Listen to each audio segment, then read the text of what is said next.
पंढरपूर पासून अवघ्या 15 मिनिटांच्या अंतरावर पंढरपूर करकंब रस्त्यावर धोत्रेज ग्रँड प्रायव्हेट लिमिटेड घेऊन आले आहेत पंचतारांकित सुविधांनी युक्त हॉटेल ग्रँड। तसेच पुण्या मुंबईच्या धर्तीवर सर्व सुविधांनी युक्त hotel Shriyash restaurant, veg non veg permit room bar, प्रशिक्षित कुक व होस्टिंग सेवा हॉटेल ग्रँड मध्ये उपलब्ध आहेत। 50 एसी रूम्स, 3500 स्क्वेअर फुटाचा सुसज्ज बकवेट हॉल, भव्य एसी सूट्स, टेरेस गार्डन, भव्य लॉन आणि चेंजिंग रूम सहित स्विमिंग टँक, प्रशस्त पार्किंगची सुविधा। पंढरपूर नजीक असलेल्या हॉटेल ग्रँड या सुसज्ज आणि पंचतारांकित सुविधांनी युक्त hotel grand, hotel Shriyas restaurant, veg non veg permit room बार, पंढरपूर करकंब रोड। संपर्क 02186 24 22 45।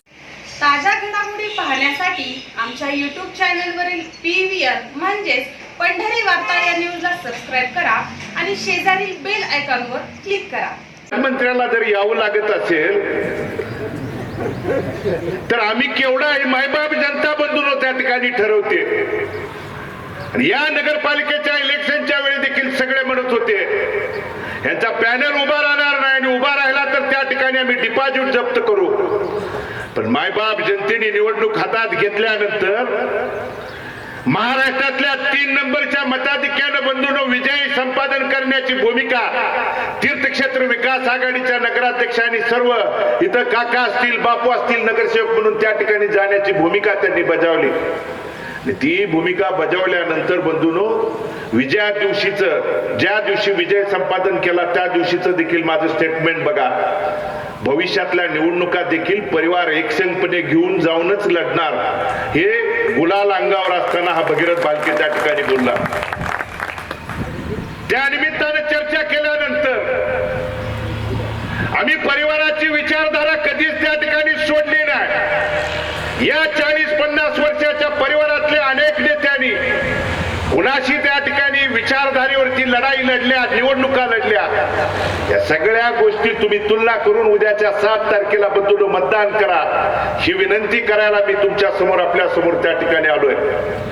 पण परिवार एकत्रित आल्यानंतर मग 2010 ला 2009 ला कैलासवासी औदुंबर अण्णांच्या नंतर 1985 नंतर परिवारात आमदारकी 2009 ला पहिल्यांदा आल्यानंतर हा परिवार एकत्रित झाला पाहिजे कैलासवासी भारत नानांची भूमिका करून 2010 ला साखर कारखान्याच्या निवडणुकीत गट तट पक्ष पार्टी सगळ्या बाजूला सारून बसलो, सगळ्याला एकत्रित घेऊन विठ्ठल कारखान्याची निवडणूक 2010 ला त्या ठिकाणी पहिल्यांदा लढवली आणि त्यानंतर त्यांनी त्या ठिकाणी शेवटच्या श्वासापर्यंत हा परिवार एकसंघ राहिला पाहिजे या भूमिकेतनं भूमिका त्या ठिकाणी बजावली। त्यानंतर त्यांच्या जाण्याच्या नंतर काय झालं, कसं झालं तुम्हाला सगळ्याला ज्ञात आहे। मी इतिहासात खोलात त्या ठिकाणी जात नाही, पण नानांच्या जाण्यानंतर वडिलकीच्या भूमिकेतून तुमच्याकडे ज्येष्ठ म्हणून आम्ही बघत होतो, तुमच्या मायेचे सावलीचा त्या ठिकाणी आधार मागत होतो। त्यावेळी मात्र तुम्ही त्या ठिकाणी वेळोवेळी पाठीमागे वेगळी भूमिका घेण्याची भूमिका बजावली। तरी पण आम्ही आजपर्यंत त्या ठिकाणी एकाही शब्दानं कधी कुठं बोललो नाही, मत व्यक्त केलं नाही। पण तुम्ही प्रत्येक गोष्टीत वेगवेगळी जर भूमिका घेत असाल बंधूंनो, तर आज उद्याच्या 7 तारखेला कोणती भूमिका घ्यायची या परिवाराच्या नावावरती तुम्ही त्या ठिकाणी एकत्रित येता आणि वेगळी भूमिका मांडता। पण विचारधारा सोडून जाणाऱ्या माणसाला मतदान करायचं का नाही, उद्याच्या 7 तारखेला तुम्हाला त्या ठिकाणी काळजीपूर्वक बंधूंनो मतदान करावं लागेल। काका त्या ठिकाणी बोलले नाहीत, काका बोलले असते तर बरंच काय तर भडका त्या ठिकाणी उडाला असता। बापूने थोडक्यात सांगितलं, पण दीपक दादांनी सांगितलं की कुणी कुणाचा प्रचार केला, कारण दादा एकदा भूमिका ठरली, कोणतीही ठरू द्या, एकदा भूमिका ठरली का त्यात बदल करायचा नाही, भारत नानांची आम्हाला त्या ठिकाणी शिकवण आहे आणि त्या शिकवणीवरती, त्या विचारधारेवरती प्रेम करणारा मी कार्यकर्ता आहे। सहकार शिरोमणीच्या वेळी परिवाराची म्हणून भूमिका त्या ठिकाणी घेतली आणि भूमिका घेतल्यावर अंगावर घेणारा देखील हाच भगीरथ भालके त्या ठिकाणी होता। मात्र त्याच्यानंतर भगीरथच्या विधानसभेच्या वेळी पक्ष आडवा आला, हे घड्याळ चिन्ह त्यांना आडवा आलं। एकदाही स्टेजवरती त्या ठिकाणी साहेब आले नाहीत, आमचे हरकत नाही म्हणलं। त्यानंतर नगरपालिकेच्या इलेक्शनला अभिजिताबांना दबावाचं राजकारण झाल्यानंतर आम्हाला बोलवून त्या ठिकाणी सांगितलं गेलं की तुम्ही अमुक अमक्या याच पक्षाच्या चिन्हावर उभा राहा तरच आम्ही तुमच्या सोबत आहे. पण मी सांगितलं की साहेब सगळ्यांच्या समोर त्या ठिकाणी झालंय.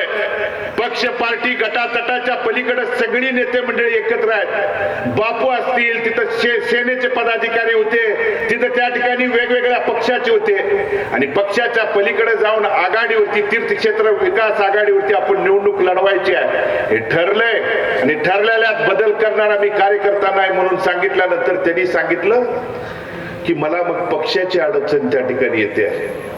परत 1.5 महिन्यापूर्वी पक्षाची अडचण बदलून सांगितले आणि आम्ही विनंती त्या ठिकाणी करत होतो की तिसरा त्या ठिकाणी पॅनल करायचा प्रयत्न करू नका. पण त्यांनी काकालाच त्याला ठिकाणी सोबत घेऊन जाऊन भरणे मामाकडे घेऊन गेले नाही काका. आणि काकांना नगराध्यक्ष पदाच्या घड्याळाचा एबी फॉर्म द्या म्हणून सांगितलं. मी फोन केला, साहेब का करताय, मी परिवारातलाच आहे, तुमच्यासाठी छातीचा कोट करून लढणारा कार्यकर्ता आहे. परिवारावरती आणि आपल्यावरती आणीबाणीची वेळ आल्यानंतर कुणाच्या तर सांगण्यावर आणि सुपारी घेऊन तुम्ही ही भूमिका घेऊ नका म्हणून सांगणारा हा भगीरथ बालके होता. आणि त्यावेळी मात्र त्याला काकाचा स्वभाव कुठं माहित आहे. काका असे 10 जणाला विकून सहजासहजी जात जात बंडीशेगावपासून वाकरीपर्यंत 7-8 जण विकून येतील. काकाने तिथली भूमिका सांगितली, बघितली आणि काकाने स्पष्ट सांगितलं की मी परिवार आणि त्या भगीरथला आणि त्या पोरीला माझ्या लेकीला मी कधीच त्या ठिकाणी अंतर देणार नाही. भूमिका त्यांनी स्पष्टपणे बदलून त्या ठिकाणी बजावली. आणि मग तुम्ही पक्षाचं पार्टीचं 1.5 महिन्यापूर्वी प्रेम व्यक्त करत होता.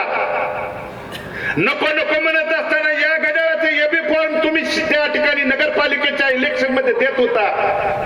पण नीती आहे बंधूंनो, नीती आहे. 1.5 महिन्यानंतर तुम्हाला घड्याळाचा एबी फॉर्म मागत असताना अभिजिताबा घड्याळाचे मालक झाले आणि मला द्या द्या द्या म्हणायची वेळ त्यांच्यावरती त्या ठिकाणी आली. आहे ना, नीती आहे. कुठेतरी त्या ठिकाणी तुम्ही केलेल्या कर्माची फळं त्या ठिकाणी देव असेल तर देतोच. मग ही भूमिका तुम्ही घ्यायला नको होती. आज एकसंघपणे पहिली प्रचार सभा आपली बंडीशेगाव मध्ये होते म्हणल्यानंतर बंधूनो, चेअरमन साहेबांच्या जवळच्या कार्यकर्त्याचे रात्री 11ला मला फोन आले. मी म्हणलं बोला, काय नाव सांगत नाही तुम्हाला, कधीतरी खाजगीत सांगेल. तुम्ही सभेला जाणार आहे? मी म्हणलं होय जाणार आहे. तर का असं? मी म्हणलं मग काय करू द्या. तर तिथं त्या ठिकाणी तुम्ही न बोललेलं बरं. मी म्हणलं ठीक आहे, काय बोलत नाही. प्रचाराच्या शुभारंभाला रांजणी कोणत्या गटात येतंय हो? काशे गावात येतंय. आपले चेअरमन साहेब तिथं नारळ फोडायला होते. म्हणलं नाही, त्यावेळी माहित नव्हतं त्यांना कोण उभा राहणार आहे. बरं ठीक आहे म्हणलं, आता हे 1 मिनिट फोन तुमचा दुसरा असेल किंवा हा असेल तर बंद करा आणि काशीगावात चेअरमन साहेब स्टेजवरनं काय दुर्बिणीनं मतं मोजतात का, बघतात का मला? अरे कशासाठी? परिवार म्हणून वेगवेगळी प्रत्येक वेळी भूमिका घ्यायची आणि तुम्ही त्या ठिकाणी प्रत्येक त्या गावातला गटातला त्या कार्यकर्ता तुमचा सालगडी आहे अशा पद्धतीने जर भूमिका आणि बजावत असाल आणि वेगवेगळी भूमिका घेत असाल बंधूंनो, तर येणाऱ्या काळात मी म्हणतोय म्हणून नाही, तुम्ही या सगळ्या गोष्टी बंधूंनो तपासून उद्याच्या 7 तारखेला त्या ठिकाणी मतदान करावं ही विनंती करायला आलो.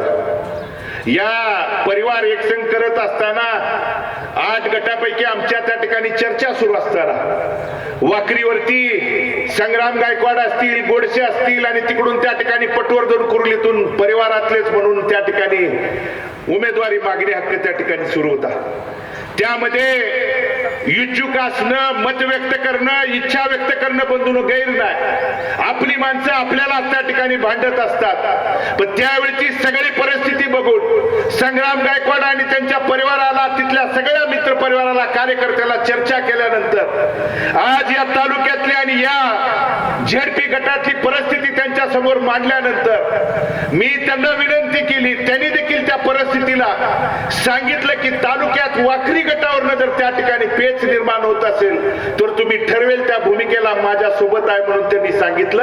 आणि मी तुमच्या समक्ष सगळ्यांच्या देखत संग्राम आणि गोडसेंचं मनापासून अंतकरणापासून त्या ठिकाणी बंधूंनो धन्यवाद व्यक्त करतो. मात्र हा निर्णय झाल्यानंतर बऱ्याच गड्यांच्या पोटात फुटशुळ उठला. काय म्हणले, भालकेंनी स्वतःच्या स्वार्थासाठी त्या ठिकाणी कार्यकर्त्यांचा बळी दिला. मी तुम्हाला नम्रपणे त्या ठिकाणी सांगू शकतो की बळी देणारातला भालके त्या ठिकाणी नाही, तर कार्यकर्ता मोठा झाला तर सोबतचा आम्ही त्या ठिकाणी मोठं होतं ही विचारधारा भारत नानाने आम्हाला दिलेली आहे. आणि म्हणून ती परिस्थिती प्राप्त परिस्थितीनुसार पुढच्या लोकांनी 1980-85 पासून आमच्यात मनभेद निर्माण करून अनेक वेळा त्या ठिकाणी पंचायत समिती, जिल्हा परिषद, विधानसभेच्या सत्ता हस्तगत केल्या. आणि ह्यापासून जर त्या ठिकाणी आपल्याला थोपवायचं असेल, थांबवायचं असेल तर आपल्या त्या ठिकाणी एक दिलानं लढणं ही काळाची गरज आहे. या भूमिकेतनं बंधूंनो मी भूमिका त्या ठिकाणी घेतली आणि संग्राम गायकवाड, गोडसे असतील आणि त्यांच्या बरोबर असंख्य सहकार्यांनी त्या भूमिकेला माझ्या पाठीशी ठामपणे उभं राहण्याची भूमिका त्या ठिकाणी व्यक्त केली. आणि मग जर माझ्यावरती पुढच्या काही लोकांच्याकडून, त्यांच्या स्ट्रॅटर्जी प्लॅनर कडून त्या ठिकाणी जर हल्ले होत असतील, आघात होत असतील तर त्याला माझं तुमच्या माध्यमातून, पत्रकार बांधवांच्या माध्यमातून एक प्रश्न आहे. मी जर संग्रामचा बळी तुमचा त्या ठिकाणी घेतला असं काही जणांना वाटत असेल तर या भागात, या गटात त्या पुढच्या पक्षाकडून देखील 6 महिने, वर्षभर त्या ठिकाणी प्रचार करून, आशीर्वाद मागून त्या ठिकाणी उमेदवार मागणाऱ्या त्या प्रीतीताई यलमार आणि यलमार कुटुंब याच गावचा आहे. कुणाकडून मागत होतं? भाजपकडून मागत होतं ना. मग घड्याळाच्या चिन्हावरती अर्ज भरायला जाणारे कमळाचा एबी फॉर्म जोडून त्या ठिकाणी कमळाची उमेदवारी त्यांना मिळत असेल आणि त्या प्रीतीताई आणि यलमार कुटुंबाला जर अचानकपणे थांबवलं जात असेल तर पत्रकार बंधूंना आणि कार्यकर्त्यांना आणि त्यांच्या त्या बगल बच्चांना माझी विचारणा आहे, त्या गोष्टीला तुम्ही कोणतं समर्थन, टॅग किंवा भूमिका त्या ठिकाणी व्यक्त कराल?